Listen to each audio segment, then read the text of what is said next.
Michael Cohen could make or break Trump's criminal trial. The prosecution's star witness in Donald Trump's Manhattan criminal trial could also be its biggest liability.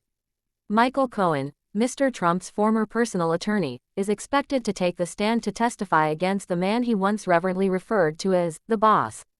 Cohen made the hush money payment at the center of the case, a sum which the prosecution alleges was fraudulently reimbursed by Mr. Trump.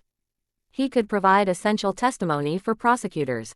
But outside the courtroom, on podcasts, television and social media, Cohen has not exactly helped their case. He has mocked Mr. Trump on X, calling him Sleepy Donald, and has used a profane nickname referring to the former president. Cohen also has posted memes that appear to show Mr. Trump in prison uniform orange, and joked on TikTok about Mr. Trump being incarcerated. Trump 2024, he said during one TikTok stream, reported by ABC News. More like Trump 20 to 24 years. Cohen's rogue behavior, coupled with his very real criminal record, has opened the door for Mr. Trump's defense to cast doubt on this crucial player. He's a real headache, said Lance Fletcher, a former Manhattan prosecutor who now practices criminal defense. He's doing everything as a prosecutor you don't want your witness to do. He's got all sorts of credibility problems.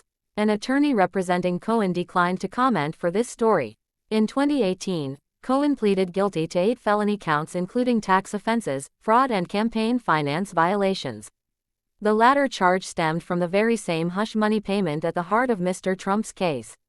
He also pleaded guilty to lying to Congress, a fact Mr. Trump's attorneys have brought up in this trial and during a separate civil case. Mr. Trump is charged with 34 counts of falsifying business records for allegedly reimbursing Cohen for making a $130,000 hush money payment to adult film star Stormy Daniels, then trying to disguise records of the payment as legal expenses. He has pleaded not guilty and denied having an affair. Todd Blanche, Mr. Trump's lead attorney, tried to undercut Cohen as a witness in his opening statement. He said Cohen remained obsessed with Trump to this day, and that he rants and raves about the former president. I submit to you that he cannot be trusted, Mr. Blanche said. Mr. Fletcher agrees with the defense's strategy. You almost want to make the case about him, he said. But the prosecution likely plans to use Cohen to link the alleged cover-up of the hush money payment directly to the former president. Prosecutors are almost certain to ask him whether he discussed the matter with Mr. Trump, or took direction from him, as they try to establish intent. Mr. Blanche and his colleagues could bring up Cohen's previous comments while he's on the stand, and call into question his motivation for providing damaging testimony against Mr. Trump.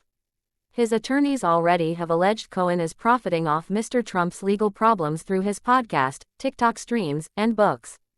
If Cohen testifies, maybe you can get him upset, maybe he starts yelling and screaming and coming apart at you, Mr. Fletcher said. It's a tactic that worked in Mr. Trump's civil business fraud trial last year. When Cohen testified, he got into a brief shouting match with one of Mr. Trump's attorneys after she repeatedly called his credibility into doubt. Rolling the dice. During her time as a prosecutor, former New York State Acting Supreme Court Justice Dianne Kiesel used to have a saying, "I don't go to central casting for my witnesses." In other words, prosecutors do not always get the perfect witness to prove their case. Some, while providing essential testimony, are flawed. Manhattan District Attorney Alvin Bragg is in a similar position with Cohen, she said. Who do you think is going to be making hush money payments to a porn star? Judge Kiesel said, some upstanding member of the bar, who everyone looks up to as a paragon of legal ethics. She said Mr. Bragg's team must go through every single thing that Michael Cohen has to say, and offer corroborating evidence to convince the jury. Prosecutors already have acknowledged Cohen's flaws to jurors.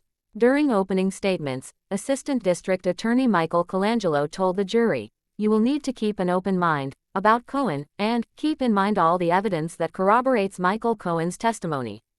Prosecutors have introduced a paper trail of texts, emails, phone calls, bank records and legal contacts Cohen left as he brokered payouts to Ms. Daniels and another woman, Playboy model Karen McDougal, in exchange for their silence. They have called on multiple corroborating witnesses, like former tabloid publisher David Pecker and Ms. Daniels' former attorney Keith Davidson, who could shed light on events involving Cohen. But prosecutors cannot make Cohen stop talking. When I was a prosecutor, I occasionally wished I could give witnesses a gag order, but you can't, Mr. Fletcher said. They have the same rights and powers as regular citizens. The district attorney's office did not return a request for comment. On the 24th of April, Cohen announced, likely to the relief of prosecutors, that he would impose a gag order on himself. Despite not being the gag defendant, out of respect for Judge Merchan and the prosecutors, I will cease posting anything about Donald on my X, formerly Twitter account or on the Mea Culpa podcast until after my trial testimony, Mr. Cohen posted. See you all in a month or more. Whether or not he keeps his word remains to be seen. The district attorney can read him the riot act all they want, said former Judge Kiesel. But if he's not gonna listen, he's not gonna listen.